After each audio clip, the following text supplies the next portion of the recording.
ExtremeHealthRadio.com.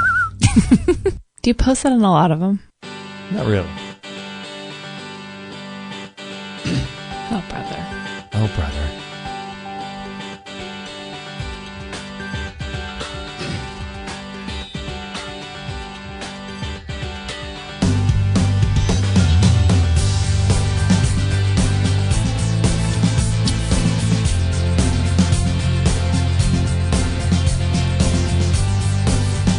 So I never know how long I should wait to talk. That's always the dilemma. But we're 30 seconds in, I figure it's time. That's a good time. Is that a good time? You don't wait till 33? 33 seconds. I think if I ever decide to get a side job, it's gonna be to record jingles. Oh, really? Look how good that was at the beginning. I know. That was just professional quality. I mean, you can't beat that. Talk about putting yourself out there. It's so embarrassing. Oh, man. That was good. Oh, well, thank you. Yeah, that was very good. I better be careful what I joke around with you, because I don't know you're secretly recording things, and I never know what's going to be used against me. I do that in a court of law. Yeah.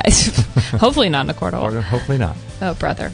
All right, so thanks everyone for joining us on another episode here of Extreme Health Radio. This is episode 384.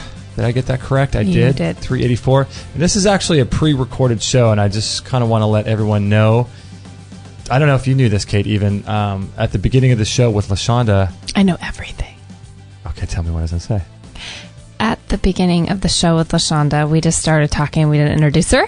Oh, that was close. Ah, darn. Okay. That was close. I actually had her mic turned off. Oh. For about 30 seconds or a minute or something like that. Oops, awkward. So is it going to be an awkward start? Yeah, I asked her a question, and then there's just silence. Our guest wasn't very chatty. No, she didn't have much to say that day. She was really offended by your question. Okay, well, there you go. But eventually, within about a minute and a half or so, I turn it on, and everything's in the world's good again. Awesome. This was a great interview. Yeah, this was fun, huh? I really enjoyed this interview. Yeah, we pre-recorded this on, June 13th? Or no? Yep, June 13th, right? June 2015. 13th. June 13th, 2015. So, yeah. So thank you, everybody, for joining us. This is episode 384, and what we'll do is we'll have the show notes available for you at extremehealthradio.com/384. And I want to say this episode is brought to you by Bellicon Rebounders, our favorite rebounder on the market, and it's a great, great tool if you guys are interested in and a really, really interesting exercise that you can't really mimic anywhere else. And it exercises and stimulates every single cell of the body. And it's also really great for lymphatic drainage and cleansing the lymphatic system. And like no other exercise, isn't it? Mm-hmm. Like no other exercise known? Well, you can get lymphatic drainage. Remember we had that in Dominican Republic? Yes. On our health retreat. But yeah. There's no real exercise that does this. Jumping rope does, but then you got the impact on the joints. Right. So it's low. Is it no or low impact, this Bellicon? I think it removes around 80-85% of the impact on your joints. That's amazing.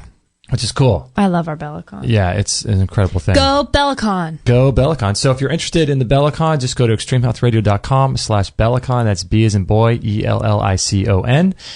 And you can check it out along with many other great products like our sauna, Qigong course, things like that in our store. And there's links for that at the top of our website right now too. So check it out, extremehealthradio.com/Bellicon. And I have to say, Bellicon's a really fun summer product. I don't know. I get more inspired to like really bounce my brain out in the summer.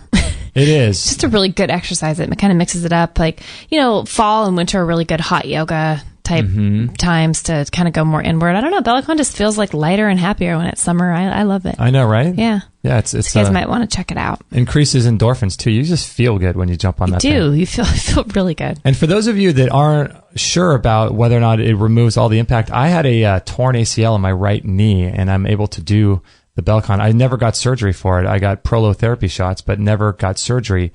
And on previous rebounders, I just could not do the exercise. So this thing is like jumping on a trampoline. Well, it was funny. I mean, we had our little, there's nothing wrong with other rebounders at all, but we had a little cheap one from Walmart or something to start out with. Yeah. And now it's like, if we were to go back, when we first got our Bellicon, we jumped from that one onto the other one. It was like landing on cement. Oh, man. Oh, it was so bad. Night and day. Yeah. It's pretty cool. It's a cool thing. So check it out in our store if you're interested. And now we're going to get on to LaShanda Greene, who is an iridologist, a health coach. Great person. We had her in studio. And you can check out her website, higherpurposehealing.com. Yeah, she's up to some cool stuff. like going to fruit festivals and things? Fruit. No, what was it called? She called it Fruit Luck. Fruit Luck. Yeah. There you go. That's awesome. So this is episode 384, extremehealthradio.com/384, and we'll get into the interview right now. June 13th. June 13th. We put notes in case people want to. What episode is? Are you going to make it an episode number? Because we'll do. Yeah, I'll do an intro and stuff for it later. Okay, perfect. Yeah, it's fun. Yeah, let's just flow. Are you up for flowing? I'll just pretend I'm on the couch. That's how we roll. Nice. Perfect. Well, we're already going, so that's all natural. I love it. All natural. So yeah, try to get a little bit closer if you can. I think they say to you be can move it this way too. A little bit closer. Yeah. Yeah. Yeah. Yeah, we're going. Awesome. We're going. So you're headed. We just covered this a little while ago, but you're headed to a fruit farm, right? I love it. A Fruit Luck. I'd never heard. You're the official first person I've ever heard use the term Fruit Luck. Did he make that up, or you make that up? I think there's meetups where people go to Fruit Luck and things like that. There's a whole community of people very enthusiastic about fruit. And they're not just fruitarians, like they eat other food, or A lot of them. that makes sense. Hey, what's your diet like lately? Yeah. I love it. I saw the thing on your Facebook page of that guy that, pretty interesting. The guy that was a former bodybuilder or a big guy, right? And he did a 30-day challenge, I think. And he did no animal products for 30 days, and he increased his strength. He lost weight. He increased his speed, all these things. Pretty cool. Yeah. I think Yeah. there's a lot of great diet change. My diet has been a journey. Mm-hmm. A journey, because I was raw vegan for a long time when I was healing, but it didn't feel good. And I saw like my body healing in so many ways that didn't involve diet as well. So I took a time to just get reconnected with my food and start just loving anything I ate and focusing more on how I was feeling when I ate it. Oh, yeah. Actual food. Can you get a little bit closer if you can? Oh, very close. Almost like you're eating the mic. Yeah. But, yeah. My new diet. Yeah, you need diet microphones. You get cleansed from those metals. It's like impossible. But you feel like you've kind of expanded your diet a little bit more. I have. Recently. I have. Can I just say, this is a conversation I'm so glad we're about to have, because on our last Free For All Friday you and I just had yesterday. This will be played in the future, but for those listening, it was episode 381.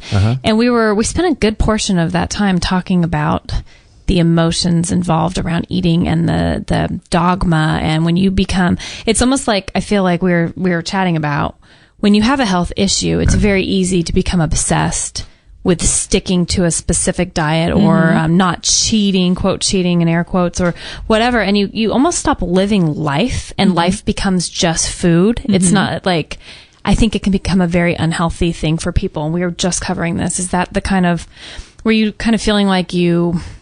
Yeah. We're too dogmatic for a while? Too dogmatic? It wasn't about, I wasn't dogmatic, but there was just a lot wrapped up into, if I eat something, is it going to harm me? Like there was fear involved in the eating process and judgment. And it didn't feel like the right energetic environment to be healing and loving and living life when I was involved in that way. So I had to honor the fact that my body healed really rapidly under a raw vegan diet. I honored that. Yeah. But I also had to figure out how I was going to live my life and how I was going to eat. And I really am a fan of intuitive eating. Like, I don't feel like there's one diet for anyone. I feel like just where people are will determine what they eat. And I just had to take space and just eat a lot of stuff that I would have normally considered bad, just to like pizza and Haagen-Dazs ice cream. And I had to find a space where I felt comfortable eating anything. Yeah. Wow. And that's where I am now, just kind of loving myself and loving whatever I put in my body. It's challenging, isn't it, to have that, because we're the same way. I mean, we'll have times where, you know, like I think we brought up this analogy on episode 381, where you know how people will say, "Oh, nuts are so great, but you have to soak them and get rid of the phytic acids and the skins and all."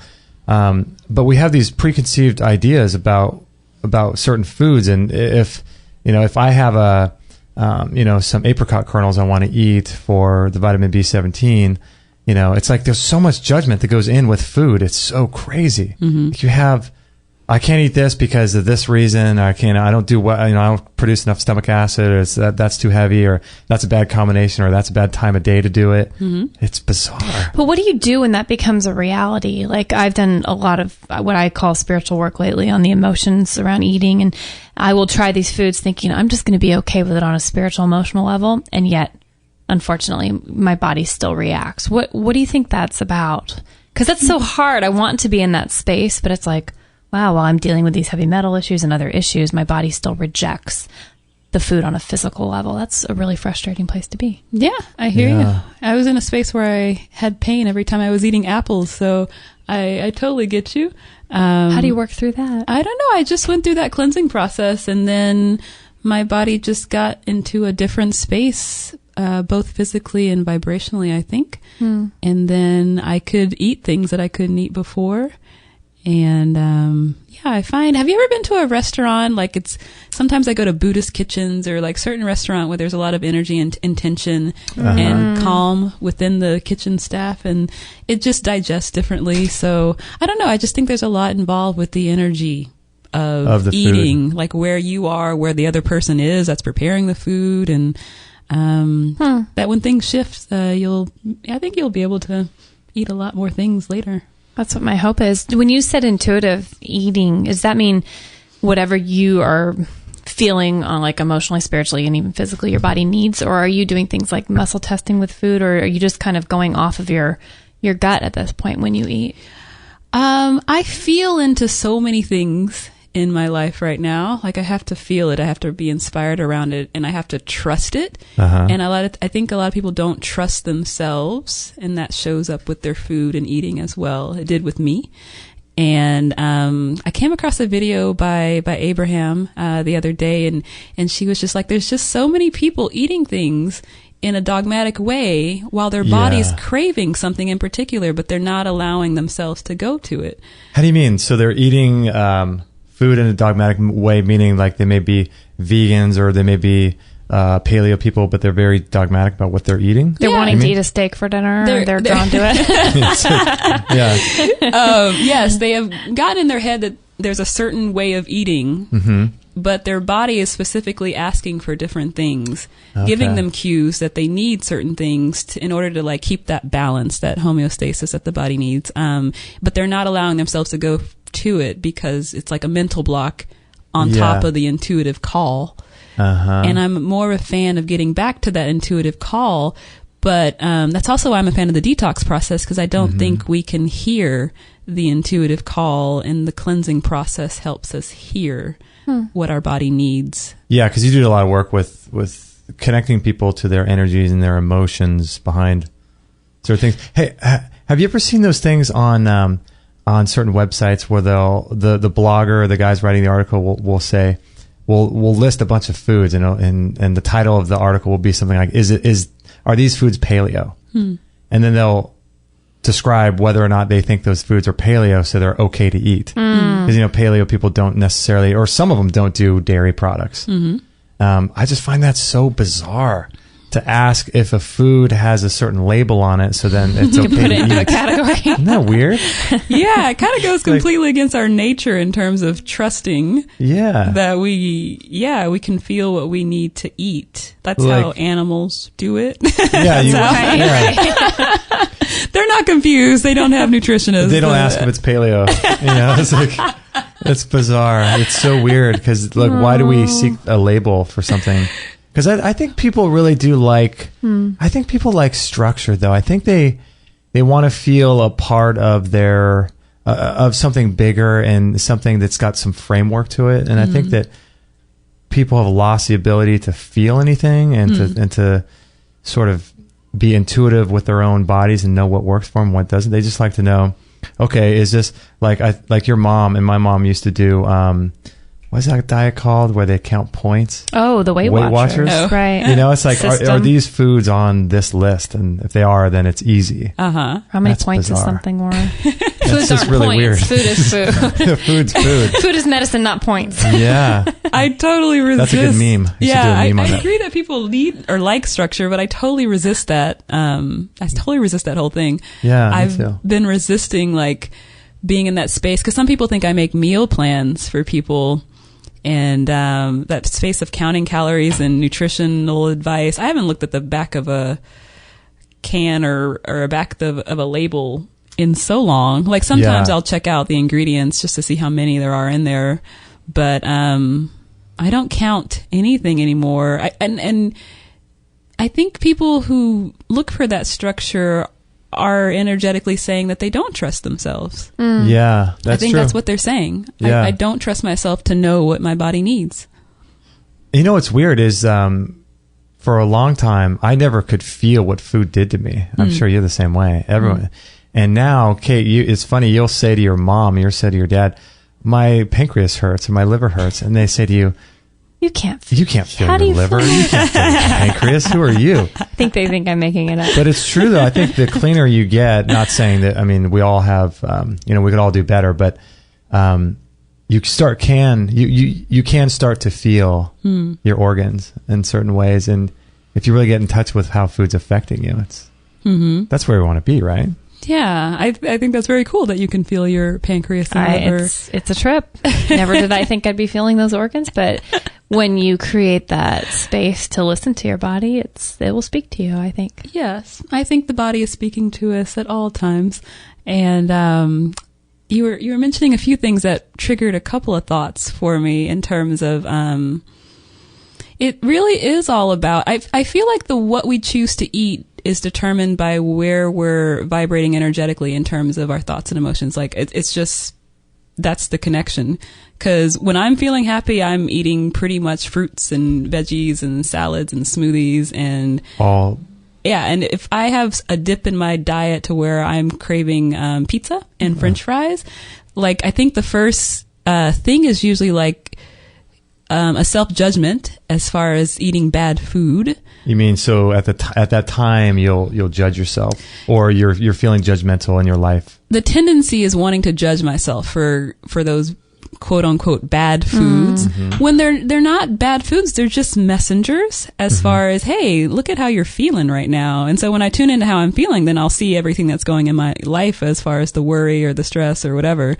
But that's how I usually find out. Like if I'm craving French fries, I'll usually have the French fry and then check in about how I'm feeling, shift that, and I start craving smoothies again the next day. Yeah. So, interesting. Yeah, that's where I am right now as far as tuning in.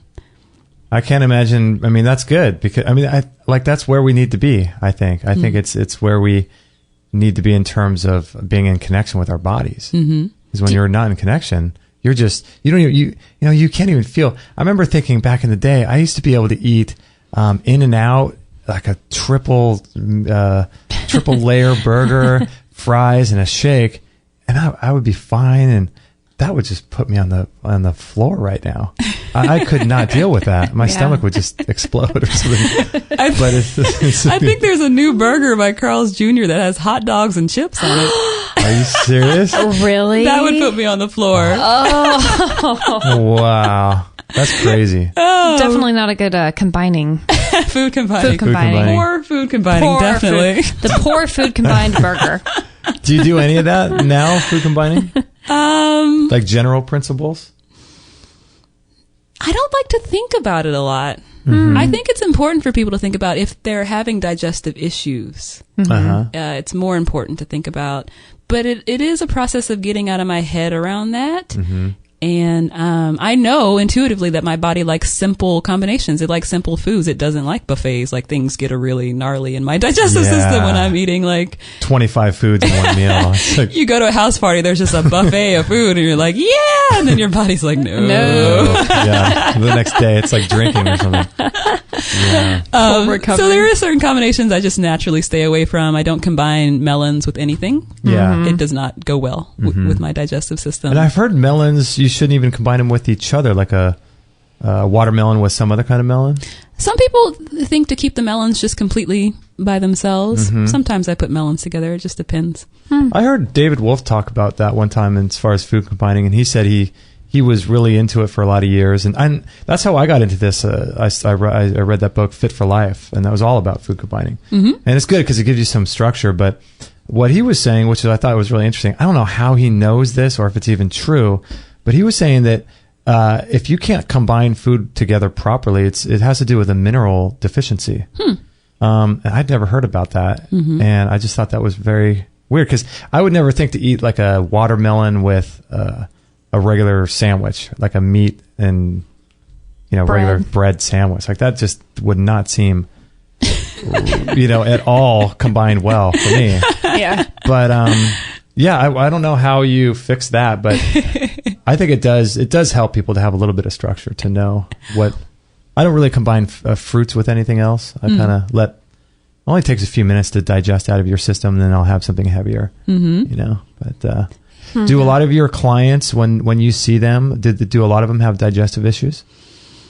I think people have a degree of digestive issues in general. Yeah. Most people, I don't think, are in tune that it's an issue until it becomes like, instead of a whisper, it becomes a scream. Yeah. But it's kind of like, I did this as well. I took a whole bunch of over-the-counter things just to there was gas, and I took, a Gas X or whatever pill. So I think it's become so commonplace that people are just kind of not really thinking it's a problem until it becomes something bigger. Wow. But it's always a sign that something's off. I know, right? Do you think we are all born with that intuitive side? I guess I should just say side in general, but when it comes to eating, and we've become so muddled in the system and the way things are in quote reality that we lose touch of it? Or do you think it's something that's developed as you grow, and maybe you develop it or you don't because you're interested and open, or you're not? I think that's a great question, one that I've been considering for a long time, and I think we're all born with it. You do? I think we're all born with it in the same way that all the animals have it, and that we're all connected to the animals on this planet. You mean born with the intuition of knowing what's right to eat? Knowing what's right in general. Yeah. Like knowing what's right for us. Your instinctual side. Side of what flows and what's right. And food is just a part of that. Right. And if we're having issues with the food area, we're having issues with the rest of our lives in terms of knowing what's right for us and what excites us and nourishes us and makes us happy. So that's my thought. It's definitely, we're born with it and lose sight of it. It's so bizarre because I think we're so far away from that whole idea of really understanding what's right for us. Because you see these certain situations in life where someone has a gut feeling, if someone's getting beat up on the other side of the street, and you should go across the street and help or do something, but something stops you, and it's like there's so many situations in life where we're so disconnected from what we would really do. Like we were just talking about this the other day. There was a guy up the street who got attacked by a cat, and it was the funniest gnarly story. Cat. But a cat ran up his leg and was trying to get to a dog that he was holding in his hand, up above his head, because the dog was really small. And I was telling Kate afterwards, like, if nobody were around, he would have done much more than just sort of run away from the cat. But it's one of the things where I think we're just lost touch with who we are and our intuition. So much so that events happen in our life that we know we should trust our gut, but for some reason we just don't. It's bizarre. It's weird. Definitely. I feel like we're very disconnected. Yeah, very much so. And I'm just grateful for my own path in the ways that I have been able to reconnect. Meditation has been huge for me. I actually had a conversation with my mom, and we've gone back and forth around this meditation thing. Does she meditate? She does not meditate. She doesn't? I've told her about it many times. It's been 7 years since I started. And she was just asking me about my connection with God during the meditation process. And I was trying to tell her, I was like, no, it's not a process of me like feeling like this huge presence of God, but I was like, I just get more quiet. Like I spend an hour each day getting quiet. So I can actually hear what's coming to me in other areas of my life. And she got it.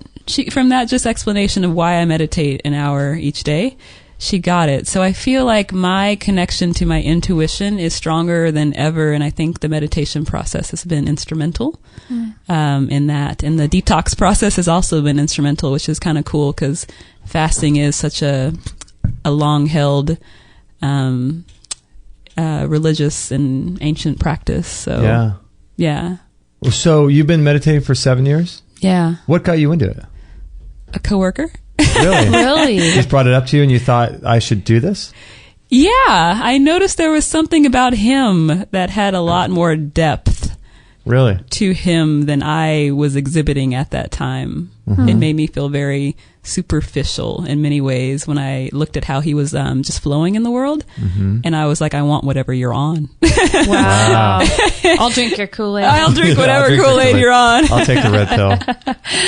Wow. So like in this day, when if you skip a day or you don't make time for it, do you sense the difference very strongly? Yeah. For the first 2 years, I went back and forth because I've always been in my head and had like this strong intellectual pattern. And so I needed to do it like a scientific experiment of all sorts. So I would go 2 to 3 months sometimes, 2 months sometimes, and just not do it. And I'm like, I'm going to see if this actually makes a difference. And it did. It did. It actually did. I could tell the difference. What was the difference? Did you just not feel grounded in your soul or yourself or your I liked myself better when I did it for some reason. Like I was just happier. I was more connected with people. Actually, I stopped drinking after I started doing this on a regular basis because I felt like I was less. I used to feel like when I drank, I was more connected with people, and then I resonate with that completely. Yes, I do. Common thing, isn't it? And then I started meditating, and I started to feel more lonely in those situations when I was drinking, and realizing I wasn't as connected as I thought I was to these people. And I stopped drinking. It was a natural process. I started to feel more high when I wasn't drinking. That is incredible. Last night when I was in the shower, I thought to myself, because I've been thinking a lot with my digestive challenges, I had to cut out all alcohol, and it's been the best thing that ever happened because I realized looking back, I was drinking a little too much for my liking and it probably didn't do me much good. But I thought it's funny who you'll be friends with when you drink. These people, when I stop drinking altogether, I don't see any of those people. But when you have that in common, it's funny who you'll hang out with and spend your time with. That is interesting. I'm friends with none of them. The only thing we had in common were, let's go out and get some wine. Let's go to wine bars. And I realized, gosh, isn't that funny? When you were, and I'm not judging anyone who drinks, but when I was drinking, these were people that are no longer in my life now. And that is just so strange to me. It just hit me last night. I thought, wow. Yeah, what happened to all those people? That was the one thing that brought us together. That's all we had in common was we were just drinking friends. Like, that's so strange. It's weird though. It's a huge awareness. Yeah. I totally get it. Wait, did you go through a time when you gave up the alcohol? Did you feel like you kind of became a hermit a little? Like, cause I went very inward after I gave it all up. I felt like, wow, my desire to go out, let alone hang out with certain people, just completely left, which I kind of liked, but. I could definitely see that tendency happening, but no, I feel like all of my friend circles shifted, like you were saying. People fell away and other people showed up in a new circle that I was starting to be in, which was interesting to observe. It was really hard, actually, to have that shift because I wanted to keep things the same and have all of those people in my life. And so did you actively break ties with these previous people, or did it just kind of happen naturally? It happened naturally. Yeah. It happened naturally. I resisted it. That's one reason why I went through a year of going back and forth about giving up drinking because I was scared that nobody would like me. Isn't that funny? If I didn't drink anymore. And I just kept doing it and my body kept saying, this is not working for you anymore. And I kept doing it because I was just like, I need to do this in order to have these friends. So anyways, my friend circle definitely changes. It was a natural process. I didn't have to fully like sit someone down. No, I didn't have that. Let's have a moment. That's funny. That is great. Can you imagine? Little did they know what they were getting into with your friendship, and you just sit them down one day and tell them why you're breaking up with them. You're like, since I stopped drinking, we're no longer compatible. Oh man, That's harsh. That'd be hard. Harsh. That is very harsh. No, it was nothing like that. I totally welcomed. There were some people who did stay in my life, even though we didn't drink together anymore. Mm-hmm. That's cool. Yeah. Yeah. I like what you said though, about the opening up of new relationships and your circles changing. Because even though I became a little more hermity, the people around me now are the people that I go, this is who I want in my life. It was very defining for who I valued and why I valued them. But So you said you meditate for like an hour. Do you do it in the morning? I have a practice where I breathe and meditate for about 50 minutes to an hour, and I try to do it first thing in the morning. I experimented with that as well, doing it different times of the day. yeah. The morning works best. The morning works best. It sets the tone for the rest of the day. So you just get up an hour earlier for whatever you need, or just to make time for that. Yeah, just to make time for it. Some days, it's kind of like the food thing. I had to go through a period where I wasn't completely like dogmatic about it, to where I was feeling negative emotion if I missed a day. They see that's the thing. That's hard, isn't it? Yeah. I mean, yeah, because we're so attached to our things that we do. Mm-hmm. We feel like we should do them every day. If we don't, we're upset with ourselves. Yeah, I Weird. was totally not wanting to be in that space. I resist that space so strongly.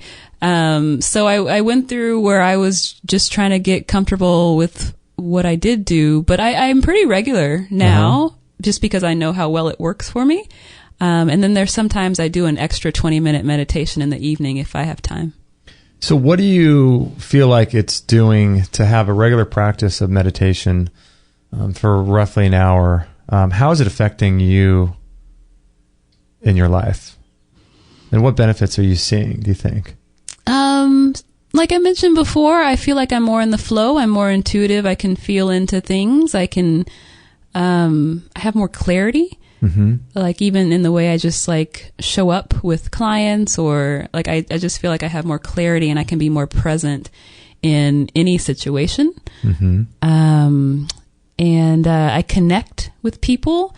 I don't know what it is that blocks us from connecting with people, but when I meditate, that thing falls away. The block, you mean? The block of connection. I don't know what it is, but I know that when I meditate, it's not there as much. Like I'm just more open to connecting with people, and it flows easier. I'm more natural. I feel like the more natural I am, the more I'm able to connect with people. And if I'm not natural, maybe that's more in my head or more in my ego, and it's hard to, but anyways, I just feel more natural and connected with people. So there's those benefits. Mm-hmm. Is that why everyone you think is so disconnected pretty much in the world, culturally and genderly? Do you think it's because truly we're not spending enough time getting to know ourselves, so we're holding everyone else a little bit I think that's at bay? Yeah, I think that's a huge part of it. So meditation for people, I mean, we talk about it all the time with our guests. They say, oh, if you could do one thing that's free, that's good for you. Everybody says meditate, meditate, meditate. Yeah. But I mean, I know myself, it's like I barely show up to do it. I don't know why I don't carve out the time. See, look at you getting all judgmental on yourself. No, I know. Here I am, totally self-deprecating. Fail. It's big fat fail. If anyone has learned anything. That's funny. No, and I shouldn't be judging, but I thought, gosh, it's something that certain people, like in my soul knows it to be true. And the little experiences I have had with it, it is so powerful, and it meets me where I'm at. And it's just so funny that I don't show up for it. Like, but you know what? I figure with stuff like that, I feel like you have a calling for it. Like it's calling you, it's beckoning you, and you know you want to do it. Like chocolate cake. Like chocolate cake. That's right. Which is a meditation unto itself. Thank you very much. To the last forkful. That's right. But it's cool. I think you will do it when you know you need to do it. Sure. Like everything else. Yeah. Yeah. For me, I feel beautiful. I've only been doing it off and on for a long time, but just consistently for the last few months. And I only do it for 15 minutes. Mm-hmm. But I do this little thing. I have this, I sort of wrote out a bunch of affirmations, down on a piece of paper. And what I want to do is, write more and categorize them. But I put them in, all on one, file, and I read them, and then I put them behind, really softly behind music. And I'll listen to that when I meditate. And so that you way can't even hear your voice, I right? can't even hear my voice. So yeah. it's very underneath. So it's like subliminal. Remember the subliminal stuff from the 80s? All the subliminal music. Yeah. But yeah, cool. I do that, and I don't know if it's doing anything, but I figure it is. And I only do it for 15 minutes, but it feels like it's for me. It feels like you're just kind of coming home. Does it feel like that for you? Like you just beautiful way of expressing it. Yes. Like you're just you're comfortable, and for me, I can feel where I'm holding stress. It's so relaxing. Mm-hmm. It's just so great. Yeah, and it's free. Yeah, there's no judgment, right? And there's no judgment, and you don't have to worry about if it's steak or if it's meat or if it's not or anything. It's just free. And it's just and natural. I do know people who can get in their head about meditation, which is kind of funny. Yeah, I'm sure. But that's awesome how you described it, how freeing it is. I feel that as well. You do? Yeah, I feel that as well. That it's a relaxation to where it just feels like coming home. Like this is me. Like this is really me. Like this space, this calm space, this natural space. This is really who I am underneath all of that stress stuff that I've built up for whatever reason. And for me, I'm sure it is with you too. You can feel when you first sort of settle into it, you can feel where you're holding stress. And it's funny because after a few minutes, I feel like I'm completely relaxed, but then I realize, I'm holding my shoulders up, or I'm slouching a little bit. And I just notice how my body's holding and carrying stress when you don't even, typically, if you're not aware of that kind of thing. I don't know. I think it helps with being aware and creating a separate gap between your ego and who you really are, so that you can have some kind of space to interact with people where you can choose to decide how you're going to react or respond to people, Yeah. I think that was one of the most huge things that came for me, now that you're mentioning it, is that gap. And that gap is huge because most of us are reactionary as far as the things that pop up and the emotions that pop up. And I remember having a conversation with my mom, and usually that is a reactionary. I think most people can agree with. Yeah. It's like push button react. Like problem, reaction, solution. Yeah. And I remember just having this gap one day after I'd been meditating for a while, and just choosing something differently, like just having enough awareness and space to not react and just be like, like, look at this. Like, she just pushed my button. How do I want to react to this? Like, that's a powerful space. So it's kind of cool. It kind of snaps you into an ability in a moment when you have your buttons pushed. It kind of snaps you into the ability to have a little bit of awareness for a split second. And then you can say, okay, I can choose how I react to this thing. Yeah, which is power. Like, it feels powerless to just constantly have people like pushing your buttons everywhere and feel like you don't have any space to isn't that weird? Have a say over how you react. And that's how most people are operating, just in this like whirlwind of reactionary stuff. Yeah. So it's power for me to be able to say, I choose to maintain my happy smile feeling right now, no matter what you're doing. So that's power. That is power, being truly in command of your emotions. Yes. That's a big deal. Yeah. I mean, you see Maggie just almost ran out of the room to go bark. I mean, dogs have no ability to have that split-second decision about how they're going to react. They just... You put another dog in front of them, they just react. Maggie needs to meditate. Maggie totally needs to meditate. Actually, she's pretty chill right now. She's pretty good. Right now. That's pretty good. Go ahead. Well, I just thought it was interesting how we were talking about one of my best friends recently, and it's like she's going through some hard stuff with her husband, and it's been a long journey, 10, 15 years of ups and downs and things, but she's come to this place where it's just the neatest example of seeing someone who is so choosing to be content in every situation, no matter what. So it doesn't matter if he's in a bad mood or he's laid up with work because he did something stupid or he's drinking, whatever he is or isn't doing.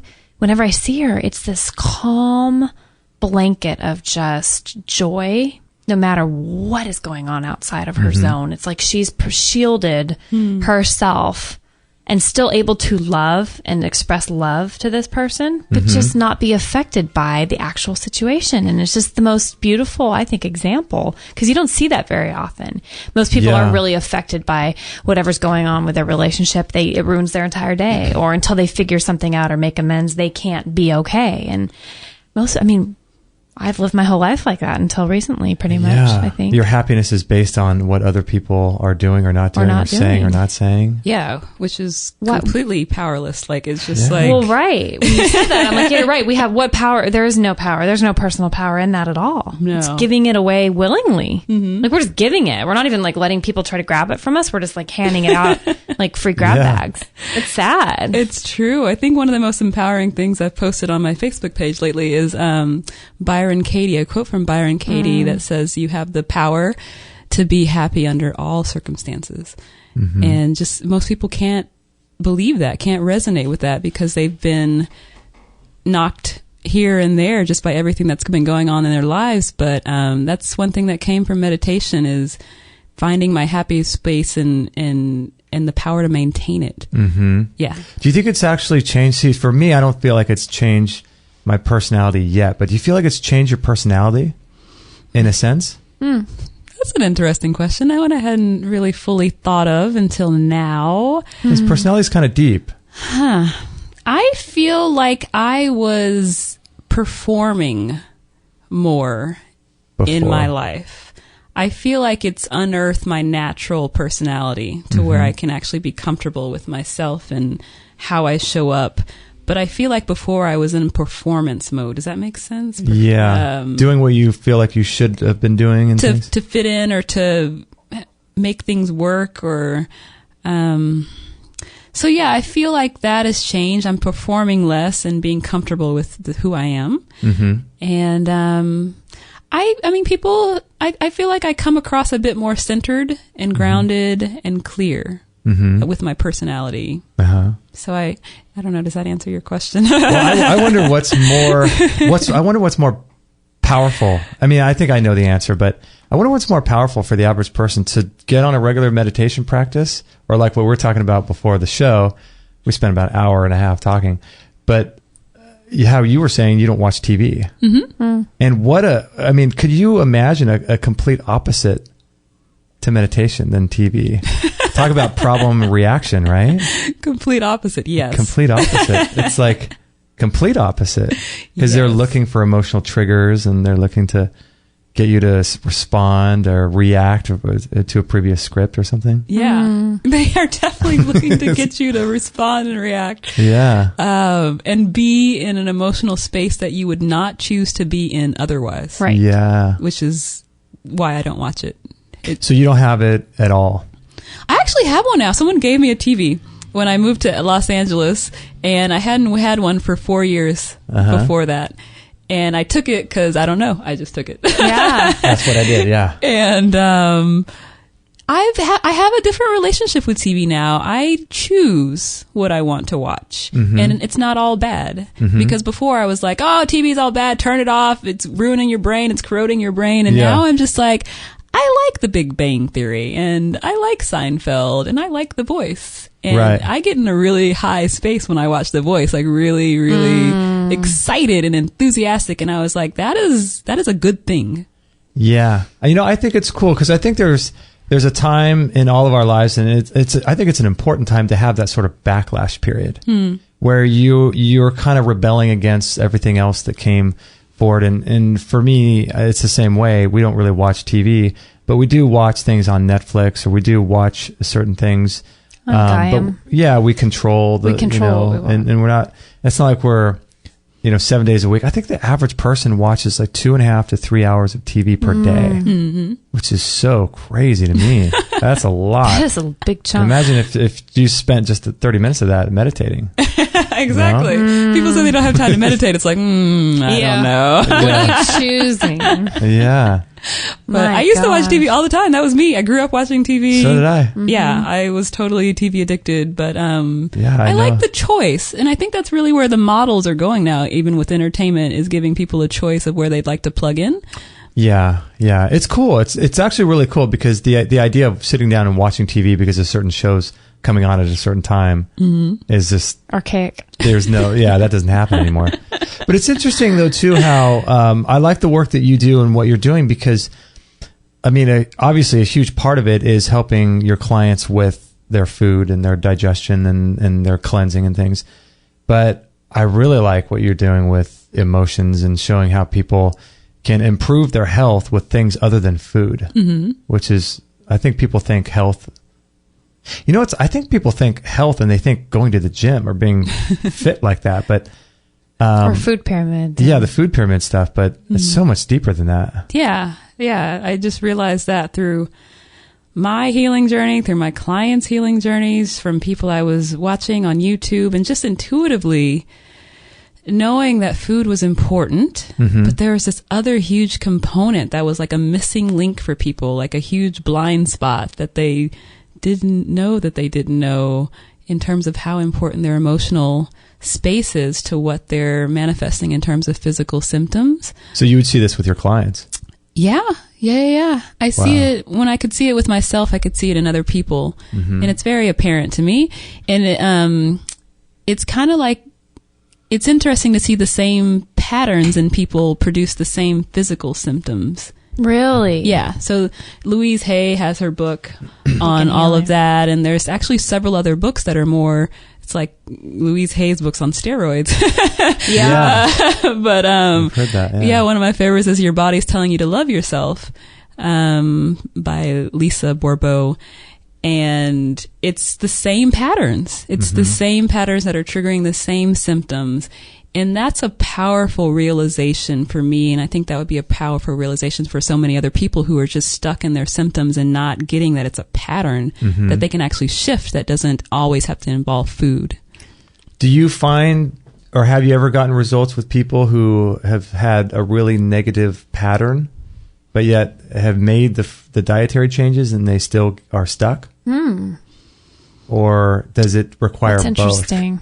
I wonder. Well, the reason I shifted my practice from just like detox with raw foods, because that's where I started, raw foods and herbs, that was how I healed myself, was because I was seeing so many people who weren't healing on a detox like the one I did, because they hadn't looked at those other patterns. And I found that people who have the most detox symptoms during their detox are ones who aren't really ready to release those emotional patterns and thought patterns that they have. And the people who have less detox symptoms and who heal more rapidly are the ones who are willing to shift and to look at things and flow. So that was my own observation. There were people who weren't healing, and they were on the raw foods, they were on the fruits, they were on the herbs, and they still were having issues. Really? So I had to like dig deeper in terms of like, if they're not healing and this program is so powerful, I know how powerful it is.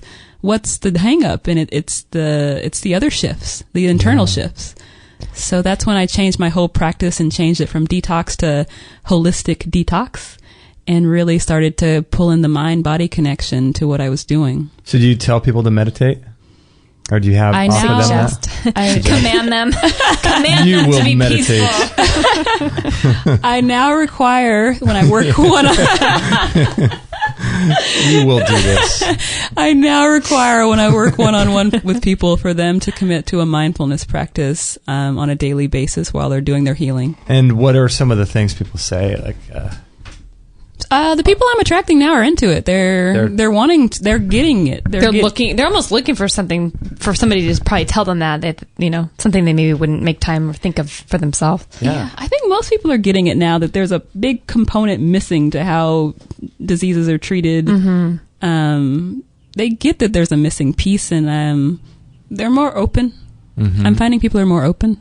Are they coming back and telling you some things that happen as a result of their meditation, or is it just a sort of a part of?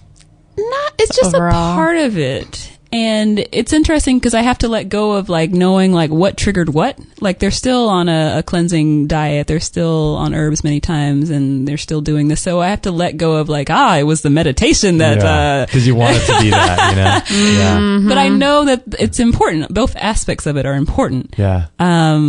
So, and this is all new to me. I'm just recently more shifting in this direction, very in a direct way of asking my clients to show up in this way. So I'm sure I'll have more observations in the future. That's cool that they're open to it, and you're attracting people that are open to it, because that would be challenging to, have clients that just came in and didn't want to do that or something like that. But I mean, it's such a huge part of healing, and getting in touch with. I think that all healing and all health stuff comes from spiritual, emotional stuff. And I know you think the same way. Yeah. What I'm finding to be trippy when we're talking about this right now is that you and I were driving home from vacation. I think it was a year or two ago, and we were listening to Recall Healing, Recall Healing. And I forget who that man was. Maybe you can remind me of his name, but he was talking about that situation where this woman, when she was pregnant, like 7 or 8 months pregnant with her child, got a phone call that her family member had passed away. It was like this tragic thing. And she was eating peanut butter while she got the phone call. And of course that child is born and has this severe peanut allergy. And it's one of these things where this is so deep. It's deeper than we even know if generational stuff is impacting people on a physical and emotional level. Man, it sounds daunting, but the work, to unpack some of this stuff is just incredible. You almost have to connect so much so, without going crazy and not making it fun, but the journey to go so inward and heal this stuff has to be a lifelong process for people, because I don't know if you ever arrive, but you probably arrive at a place where you love being, but I have arrived. I am fully healed, enlightened, forever and ever, amen. She is the oracle. The oracle, but I totally hear you, and it's funky. The thing that came up for me is I really try to, when people show up to be healed, to make it less about that long, deep process, but more about this is your natural state of being. This is who you are. And it's really easy from my perspective to tap into. I've seen people tap into healing really quickly when they get on the right space in terms of their thoughts and emotions and everything. So I feel like it doesn't have to be so long and deep. I do feel like it's always a journey. Things are always being expanded and unpacked and everything. But I think healing can happen really quickly if people understand this missing link component, which I don't feel a lot of people are putting in any or a lot of attention to. They're just kind of operating in their same patterns and not wanting to shift their belief systems and thoughts and emotions. But it can happen really quickly. What do you think the shift that takes place is? What do you, if you could describe that in words, what do you think happens within somebody? They get happy. They get happy. They find their joy and they live it more often than they've ever been living it before. And they allow themselves to be happy, and they allow to trust what's, I think people intuitively know what they need to do to make themselves happy. And I think so. But they don't listen to it. Yeah. But to shift to that space can be really quickly if they allow it. They get out of their own way. Yeah, if they get out of their own way and just let go of those old patterns, I think it can happen really quickly if they know to look there. That's the problem. I don't think most people know how important it is to heal, to look there and actually be happy. It's humans are so complex, aren't we? They're such complex creatures. Well, we are, because you think religion and you think people who grow up in a certain thing would have that peace, but more often than not, I see those people just showing up, doing things, and finding no peace in their life, but yet they keep clinging to it because they think that's the way. And I'm like, wow, then you think you'd see a lot more freedom in certain people, and that's sad, because I feel like if you're missing the mark, something's not working for you. And I don't know. I guess that's their journey to go, but I think it's been really powerful to watch people who have healed themselves from really serious, what you would call serious conditions. And to see how transformational that is for them as a person, as far as what they're doing differently in their lives. I haven't seen a case where somebody's come back from something really serious where they didn't change so much stuff. Oh, really? About how they show up in their lives. So their whole life is changed. Yeah. As a result. It's not just who they are and diagnosis. It's not just I healed myself and I'm the same person. No, they're a different person. And that's just how it is. It has to shift on all levels. Yeah. You really have to be, I think, doing the work in terms of changing your whole life. It takes a lot of courage. It's crazy because you think about, people are stuck in energetic, blockages or energetic personality traits in their life. And, it feels like it sort of takes the power away from them, because obviously whatever way they're reacting to something in a negative way that's causing that sort of downward spiral to happen in their life, it's obviously serving a purpose. I think there was a book that I was reading this, and it made so much sense. It was, I think it was that book you're reading now, Kate. What is it called? Reinventing Yourself? Reinventing Yourself. And he was talking about, if you have a negative reaction to somebody or something or some, situation, it's serving you in some way. So it makes you feel, so let's say you feel completely powerless in your life, and you have an ability to complain about your brother, your sister doing something to you, your coworker, your boss. And when you complain and get so angry and upset, you're sort of releasing that emotion. So that's happening and that's a healthy thing, and you're doing it, but you don't know what's going on. But it's also allowing you to feel powerful because you're allowing you to release that information and to get it out there and to complain to someone and to throw up all over somebody else. But it's allowing you to have some sort of power that you're not getting in other areas of your life. So I can see what you're saying. When people start changing everything they're doing, all the components of their life in a way that they're more powerful, then it's going to have a profound effect. Yeah. Because in looking, well, like, how does this negativity affect me in a positive way? Like, it serves me in some way to be so negative about this thing because it makes me feel positive. And that's the kind of thing where it's more introspective. Like, I think it's easier to figure out what those things are when you're meditating and when you're getting in touch with yourself, and I heard Deepak Chopra. I don't know if you've heard this. I've heard he meditates like 4 hours a day. Have you heard that? I have not heard that, but that's intense. I mean, for a guy that needs to get so much done in a day. Yeah. I mean, bizarre, right? But maybe he just doesn't sleep. He probably doesn't sleep. Yeah, that's probably he's so zenned out and in the space that he's like, who needs sleep?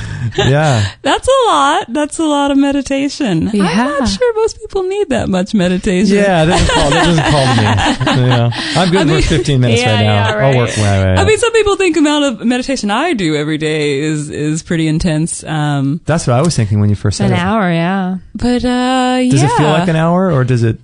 No, it's kind of like brushing my teeth now. And I started off with a 20-minute a day practice.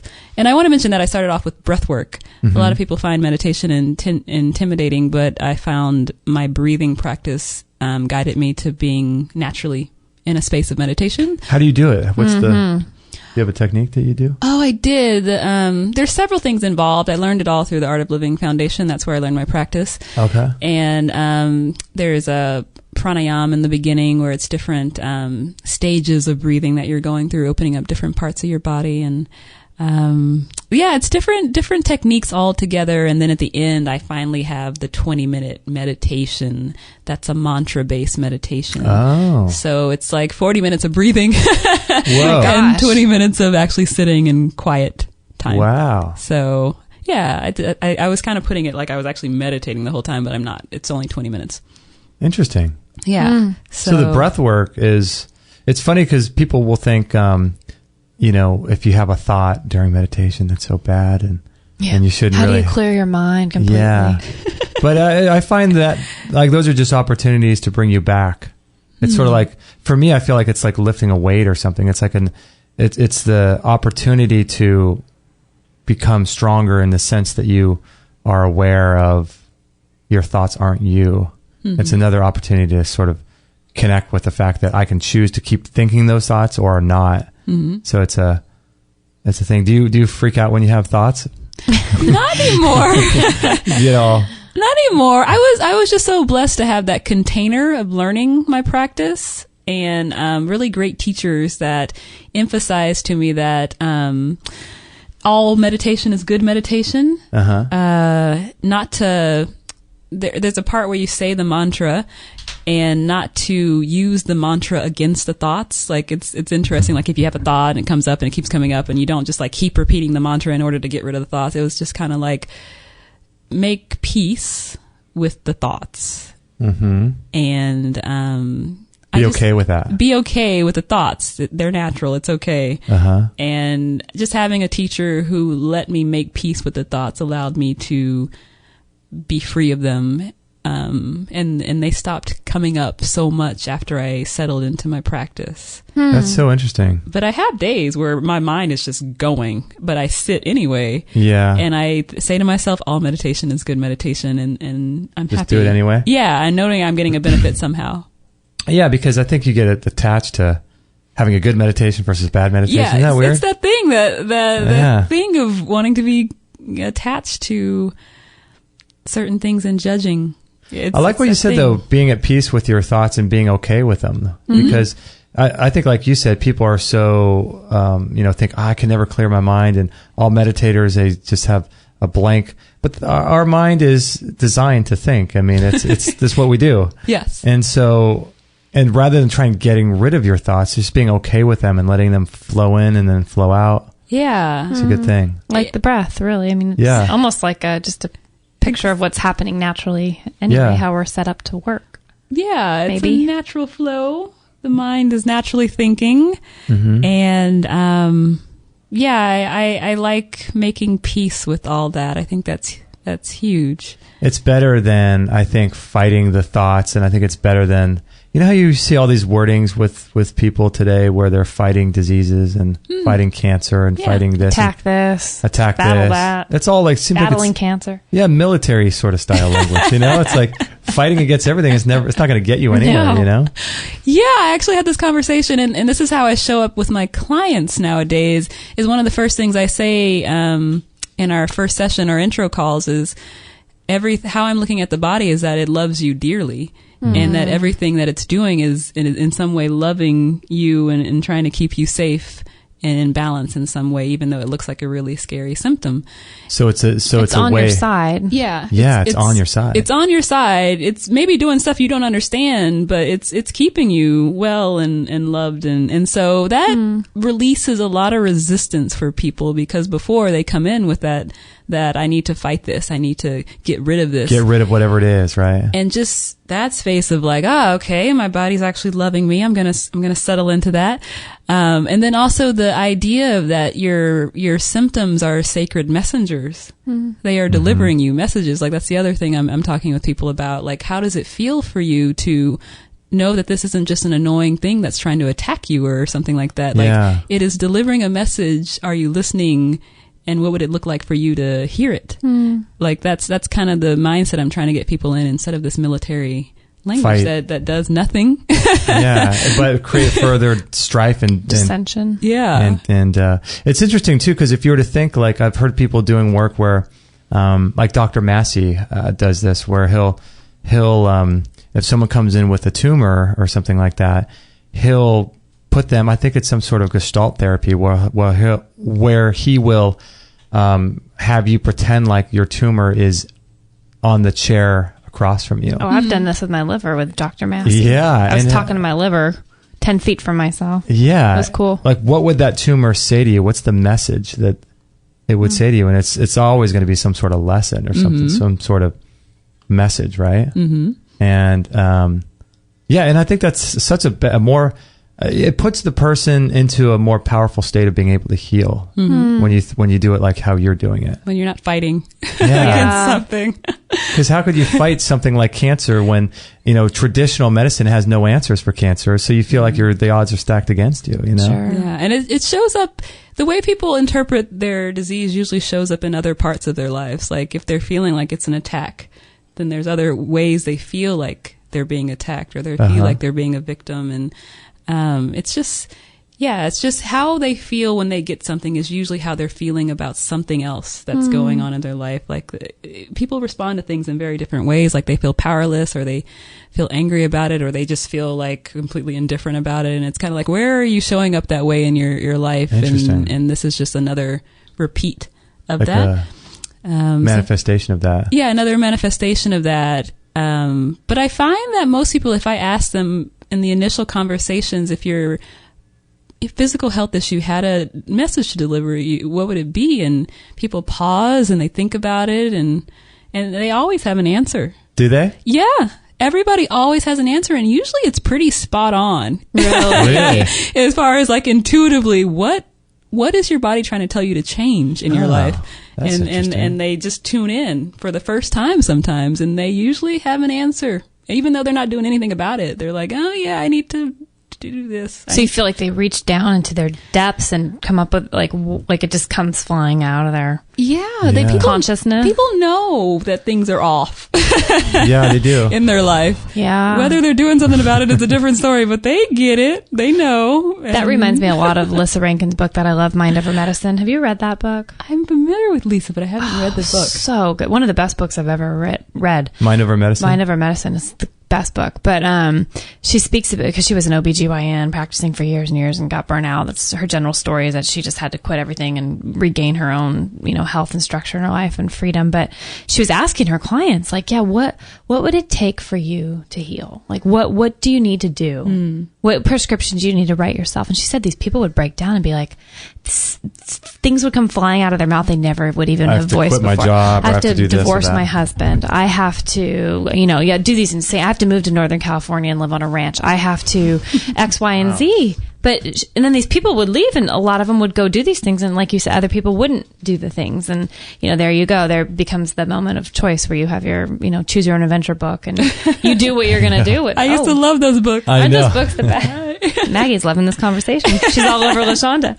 But I do find it interesting, like if people really get honest about what they need to do, it's the follow through that I think scares people. Because this stuff is scary to face. It takes a lot of courage. It does, but it's so powerful for you to say all that, because at the subconscious level of everybody knows something's off and they're not where they want to be and they're not feeling the way they should feel on a regular basis. So it doesn't have to happen overnight, but for people to get clear that is a huge factor into why you're having health issues, just to get clear on that is, I think, huge for people. How do you feel with your clients? Do you notice pretty quickly disempowering languaging patterns and things? How do you feel like language plays a role in all this? Yeah, I do notice some disempowering language going on with people. I think most people feel disempowered in their life. They Just in general. Yeah, in general, they don't feel like they have a control over what's going on in their body, what other people are doing to them. They don't see the power in being able to choose their reaction. They haven't tapped into that. They haven't felt that. So they feel powerless, and it's I bet it comes out in their language. It comes out in their language patterning. Yeah. I do find that.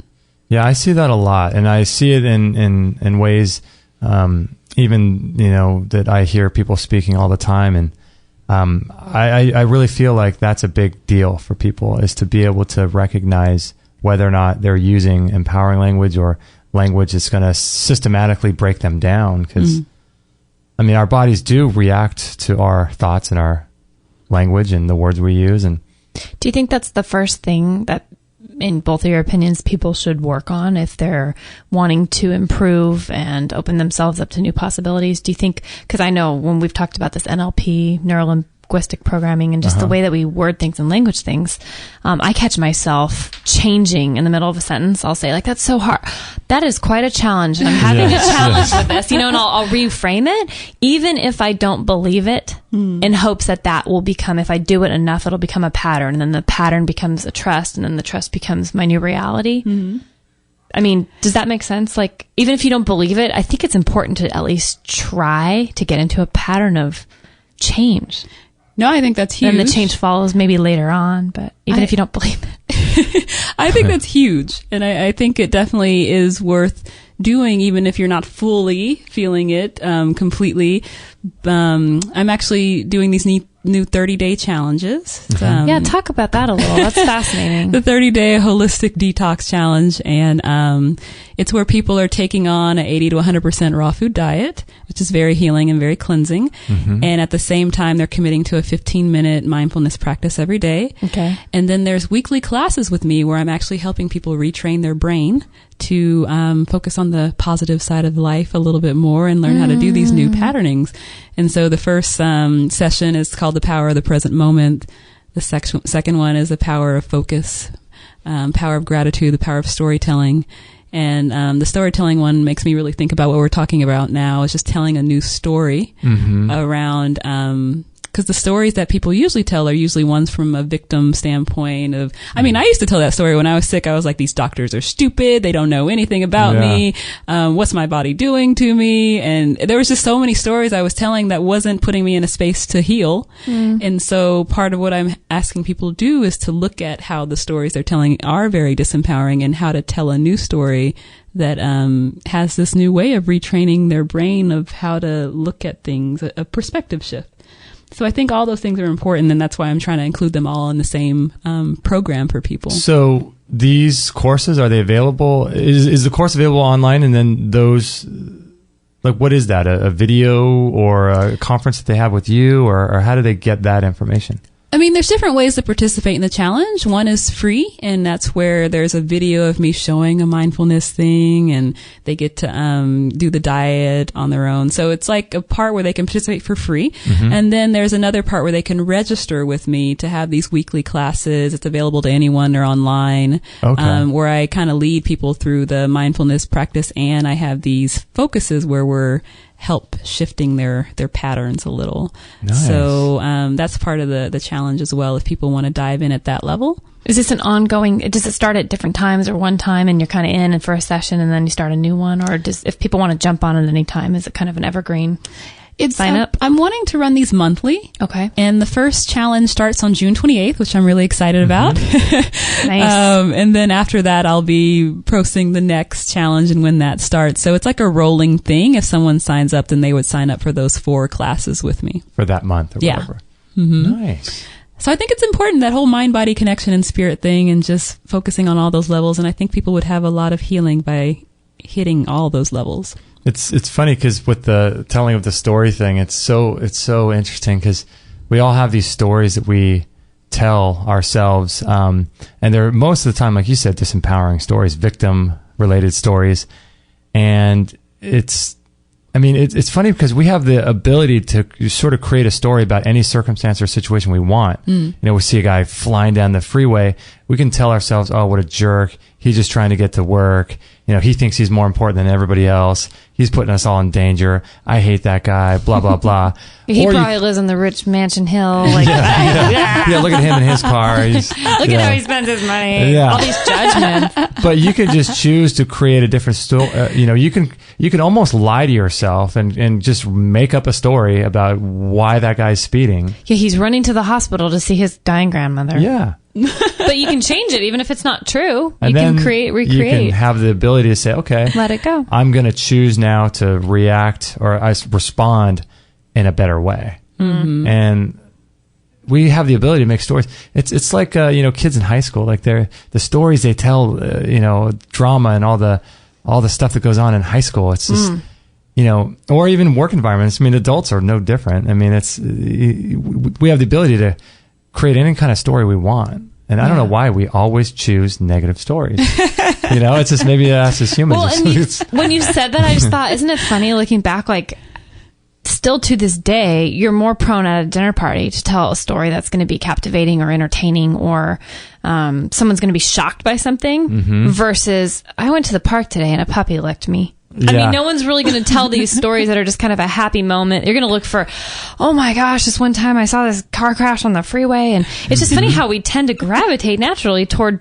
people's it's like you're looking for this reaction, which shows you're not being fulfilled in other areas of your life that you even need someone to react to you. But it's weird how we do that, isn't it? We're all storytellers. We're all storytellers. Totally. And that was a huge thing. I think we were talking earlier about the Landmark Forum. And that was a weekend workshop that I took that was really transformational for me. And that's a huge part of that workshop, is helping you get clear with your stories that you're telling. And I had a story I was telling about my father for a long time, that he didn't care, and that's the reason why he wasn't around. And after having a conversation with him, I realized that was just a story. Just a story. After all these years. After 20 years of not talking to him for a while, I got to connect with him and know that he loves me very dearly. And even though he wasn't around, he thought about me, and he had really, really great memories about me. And it was just really nice. So stories can literally run our lives, and we make fiction reality.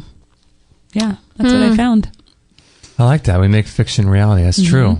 That is a great way to put that. Yeah. And it's empowering to free yourself from your story. Like, it's the story. Like, there's the actual events that happened. There's the story you tell about it. And it's usually the story that triggers the negative emotion. Right. In terms of either like feeling lonely or sadly or anger, not actually what happened. So as soon as you can disassociate yourself and separate the events from the story, you can free yourself from that pattern of negative emotion in a way that you haven't been able to do it. If you can see it, if you can disassociate yourself. And what's cool too is that you can create new, and when you create new stories, instead of just getting rid of the bad stories, you can create new ones that are empowering to you. Yes, right. Exactly. Which I did with my health issues. Like I used to like, the doctors were so stupid and they didn't know, and they were just causing me more issues. They were the reason why all my symptoms exploded. Like I just had a story going on and I was upset with my doctors. But my new story is like, this health issue came into my life to empower me and to actually help me change careers and actually see my life purpose more in terms of helping people heal. So it's very, a gift. I've actually seen my health issues as a gift now in a way that I saw them as an obstacle to living my life. for people that don't know, you had a couple tumors. Is that what was going on? I had a lot of stuff going on, but I did have a tumor on the back of my neck. Chronic sinus infections and crazy body itching and allergies and digestive issues, like a lot of stuff, chronic fatigue. Like it was just a lot. Just a lot, all at once. All at once. And I was as unaligned in my life as my body was unaligned and showing me physical health issues. Really? Wow. Yes. Well, I mean, it makes sense, right? I mean, it makes sense. Sort of what we've been talking about the whole time. It makes sense. So the body is powerful. It's like this messenger. It's just loving us into change. That's so cool. I have a book coming in the mail, I think today, from Amazon. Louise Hayes, I don't know if it's her newest one, co-authored with Alia Cadro and Heather Dane, but it's called Loving Yourself to Great Health. I just love that. I'm like, I'm gonna keep loving myself instead of, and I have been more on this journey lately, but there's still that inkling in the back of your mind to, get upset or fight something or resist. But you know what they say, what is it? What you resist persists kind of thing. Definitely. So I think it's when you really turn into, realizing, like you said, your body's on your side. It's your ally. It's not attacking you. I like that. Yeah, your body's on your side. Makes a lot of sense. Pretty cool. So for people that don't know, you do iridology as well. So I do. Yeah, that's a big part of your practice, right? Yeah, it's a certain part of my practice. It appeals to some people and other people are not so into it. And I don't necessarily need it to figure out what's going on in somebody's body, but it helps illuminate the depth of some issues and mysterious things. So it's a part of my practice. Yes. And iridology has been around for how long? I don't even know how long it's been around, but it's been around in other countries more so than the U.S. and kind of practice, maybe not on a large scale, but in certain circles, and it's becoming more popular in certain countries. Yeah. Yes, there's even apps. Somebody in Russia contacted me about being a part of the Iridology app he was developing. Really? Oh, wow. What does that do? How does that work? Where it's just where you can he was trying to make it where you can take a picture of the eye and then the app would already have things pre-programmed as far as things that you could tell even just yourself without seeing an iridologist. Oh. So he was wanting me to give feedback on his app. Oh. And it turns out that his app didn't help with taking a picture of brown eyes, which are a little harder to capture and analyze. So I have dark brown eyes, and it just wasn't working for me. Interesting. But I feel like it could work really well for lighter blue eyes and things like that. Wow. So, but yeah, in Russia and Germany, other places, iridology is more known.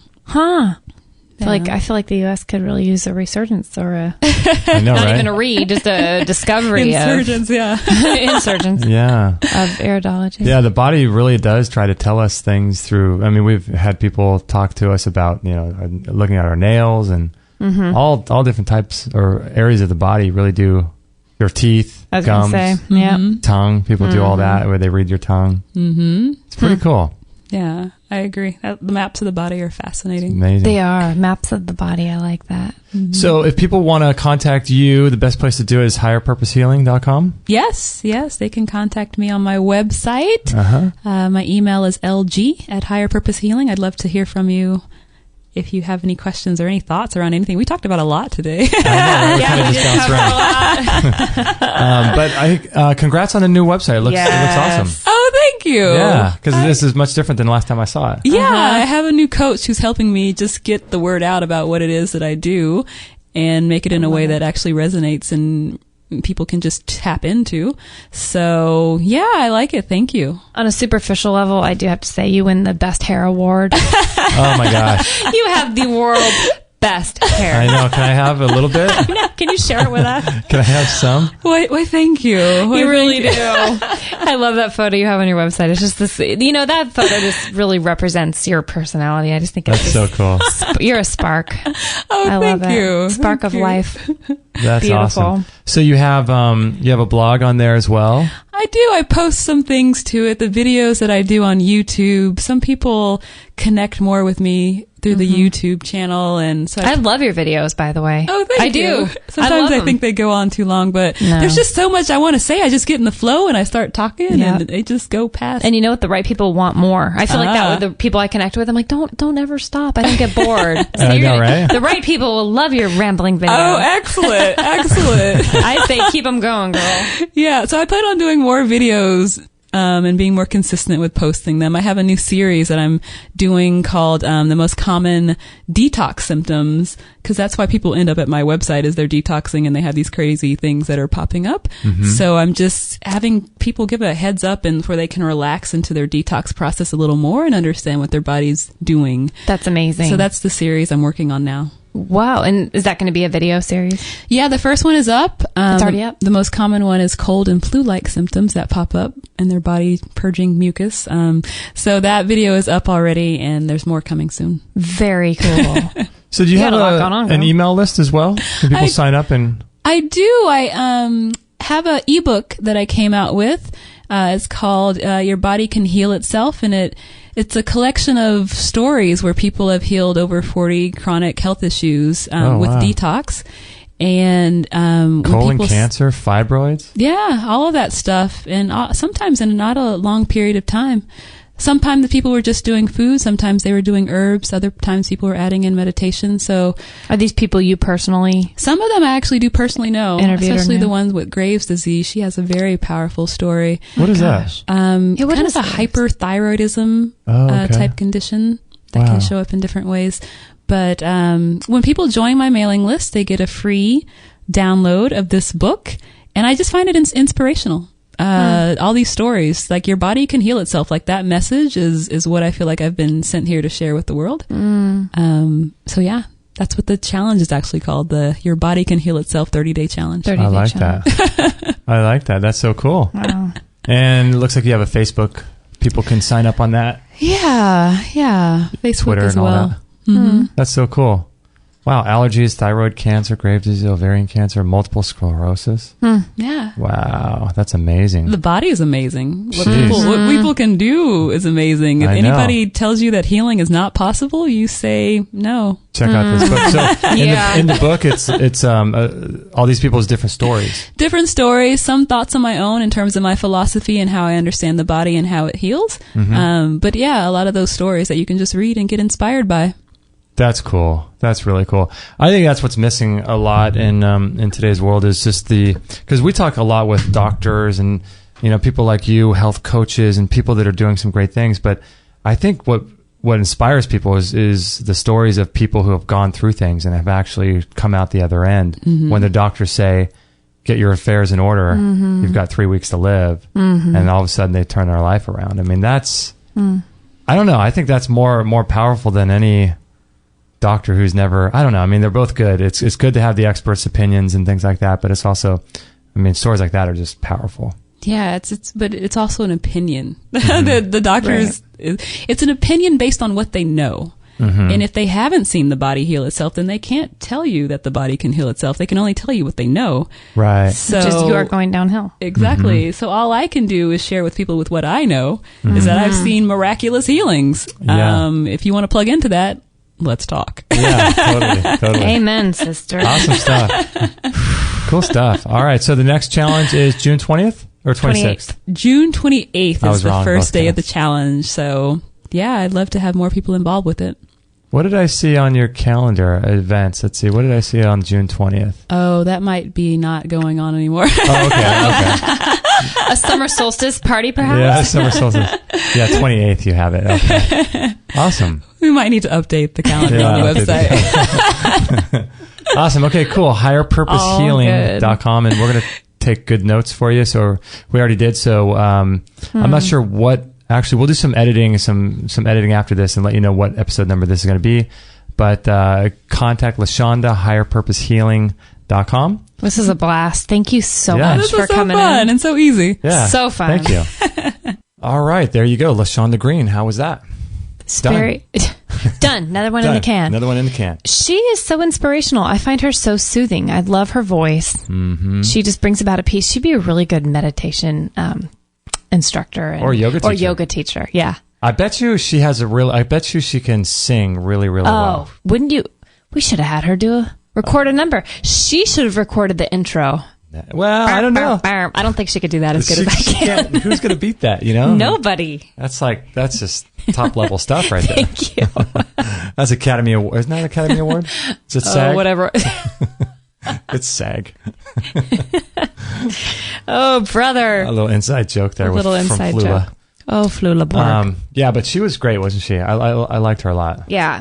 Higher She's purpose healing. pretty, LaShanda's one of those people, I think, because I know her also on a personal level, hanging out a few times and just speaking with her and even attending the Agape Fellowship in LA a couple times, or once with her. But I don't know, like she's a very evolved spirit. Mm-hmm. She's so kind and so down to earth, but so non-judgmental of anybody's. I think that's the coolest thing. If we could all just let each other journey and be on our own journey at our own space. Mm-hmm. Like she'll ask you something about yourself, really care, and then nothing surprises her. She doesn't try to fix you when you answer it, and she just encourages people where they're at. And that's what I love. She's such a kind of come up under you and encourage you on your own path. And I just really appreciate people like that. And you know what? Maybe next time we hang out with her, we can have her do Iridology on us. I would really willing to do that, but love to see how that works. Her stuff over to do, but it didn't work out. Her Iridology camera.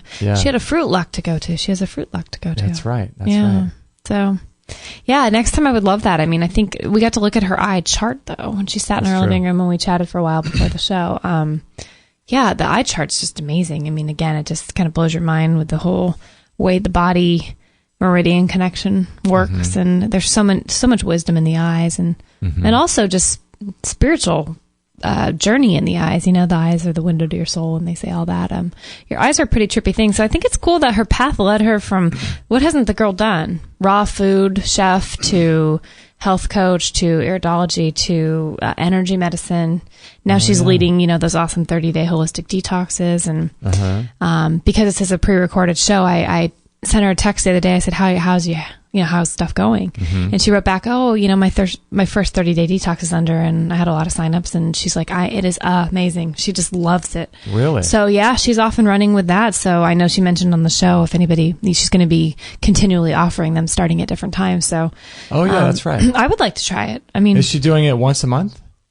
I don't know if it's once a month or once every 6 weeks. I don't remember. Okay. But keep up with her at her website, and you guys can totally check out what she has going on. But lovely person inside out. I'm so glad to call her a friend, and obviously she was a great guest to have on. But she's a fun one to work with. Yeah, it's funny. Both her and our other good friend, what is her name? I'm drawing a blank on her name. She's a really good friend, Amy Schuber. Amy Schuber, yeah, because I was thinking who also came in the studio. Right. But yeah, they were both into sort of this landmark forum. I just find very interesting. I'm curious if any of you listeners have ever done the landmark forum. It's because they've both had a lot of interesting things to say about it. Yeah, will somebody...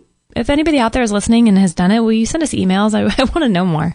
Yeah, because a lot of people say that it's like just a cult, a really, really, cult. But then other people really, really enjoy it. And then you have people like LaShanda who recognizes people call it a cult and sees that. And so she's not in between the two. She's a little bit more towards the good side of it. But she has a healthy distance from it, if there is anything wrong with it. But it's really fascinating. She said it's helped her tremendously with her breakthroughs with her parents and relationships in her life and things. I think Amy said the same thing. I mean, she said it's really, really powerful. I don't know because I haven't experienced it, and I would love to look into it further, but don't you think it's anything like that? Anything can be a good or a bad experience for one person, maybe not another, or you can use certain parts of it that you resonate with and throw the rest away, or even if it just kind of sparks one little idea in you that 10 years down the road becomes something. I mean, is anything a waste, or if you go into it with eyes wide open, but you also have discernment and feeling comfortable or uncomfortable with things, and you're really listening to your spirit on things, I don't know if you should be afraid of, other people's opinions about things, people call things, if we're going to use the word cult, people call all kinds of things cults, and I'm like, what makes a cult a cult? Like, you have to really be a little bit, careful how you define things and what you're basing that off of, I think, but. Right. I don't know, anything that seems to bring life to people, and people, aren't just drinking the Kool-Aid and following anybody just because they said anything, without doing their own research, then I think anything could become potentially kind of strange. Yeah, it's funny you said that. I did a rant the other day. I love your rants, by the way. People can check them out on YouTube. Yeah, there's a playlist that I put together. Great. For rants, but I did a rant the other day on that kind of subject where we get so many emails, people writing in, about whether or not, hey, this guy says to eat all fruit and raw vegan, and this guy says to eat meat, and then this guy says to eat raw meat, and then this guy says never, ever, ever take a supplement in your life. This person says don't eat fish oil, or only eat other oils, and so my rant was just sort of like, hey, we all need to sort of look at what all these people are saying and see them for what they are. They're just pieces of the puzzle. And remember when we were walking the other day, we found that piece of the puzzle? Yeah, that was just so poignant. And we were talking about this exact thing. It's all of a sudden a piece of the puzzle is on the ground. Yeah, we actually found a puzzle piece walking along the ground. We were just talking about it. We were that day. Just right then. Was it right then? We were right then. We're talking about pieces of the puzzle being handed to us, and how we're the ones responsible for putting the puzzle together. But God hands us the pieces as we need them. And we looked down. I didn't know it was right then, but I thought it was earlier that day. But there was a puzzle piece right in front of us, just one piece on the sidewalk, and we're like, oh. And it happens. The backstory of that's kind of weird because it happens to be in an apartment down the street that you used to live at, where the person the day before was putting out a bunch of junk like puzzles and stuff, books, for garage people sale. to take for free. Right. And it just so happened we saw it that day, and then the next day it's like that piece of puzzle was just from that junk that never got picked up. That was the one thing that was stuck out of all those bags that were removed that morning. The one thing was a puzzle piece. That was meant for us. That was cool. That was just for us. Yeah, I don't know if Landmark is part of someone's puzzle piece, so I think it could be a cool thing. Yeah. Who knows? We're all on a journey. Yeah, so if you guys are interested in checking out LaShanda Greene, her website is higherpurposehealing.com, and if you want any of the show notes of all the different things we talked about in this episode today, you can go to extremehealthradio.com/384. Don't forget, you can also text Get Healthy to 33444, and you can get a free audio program from me, as well as a great ebook. The audio program was about how I overcame my food addictions, which is pretty awesome. And also, you'll get a free ebook. The physical version of the book sells for $20 on Amazon. So we'll send it to you for free by texting Get Healthy to 33444. And you can sign up easily that way. I also want to let people know what else. This episode was brought to you by Bellicon. So if you're interested in rebounding and cleansing your lymphatic system and stimulating every single cell of your body, I would highly recommend everyone start rebounding as part of their daily thing. It's a heck of a lot of fun. It is. I love it. It's just fun. It's a fun way to exercise. It's cool. And for me, I watch documentaries, so I get to learn a lot of cool stuff while I'm doing it. I do it for about 25 minutes a day. And it's just been one of the best things I've ever done in terms of my exercise routine. It's just different than everything else. It's not like going for a walk. It's not like going to the gym. It's not like yoga.